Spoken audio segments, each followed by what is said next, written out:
भाई कुछ समझ में नहीं आ रहा है कि हमला हो रहा है ईरान पे।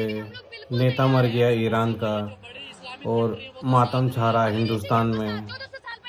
तो ऐसा क्यों हो रहा है? सही में मेरे को कुछ समझ में नहीं आ रहा है।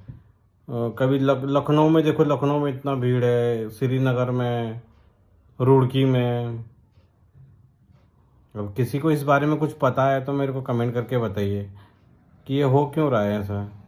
नेता किसी और देश का, लड़ाई किसी और देश की, और हिंदुस्तान में मातम छा रहा है। कमेंट करके बताइए सही में किसी को इस बारे में पता है तो। हम लेंगे ईरान का बदला। एक बार अगर भाई हमें कुछ ईरान को समझ में बचाना नहीं है आ तो रहा है तैयार कि है जंग के लिए। नेतन्याहू को खत्म हमला करने हो के लिए रहा है तैयार ईरान है। पे। हम लोग बिल्कुल नेता तैयार मर हैं। गया ईरान का और मातम छा रहा है हिंदुस्तान इसी में। 1400 साल पहले भी साथ नहीं थे वो। तो ऐसा क्यों हो रहा है? सही में मेरे को कुछ समझ में नहीं आ रहा है। कभी लखनऊ में देखो, लखनऊ में इतना भीड़ है, श्रीनगर में, रुड़की में। अब किसी को इस बारे में कुछ पता है तो मेरे को कमेंट करके बताइए कि ये हो क्यों रहा है ऐसा। नेता किसी और देश का, लड़ाई किसी और देश की, और हिंदुस्तान में मातम छा रहा है।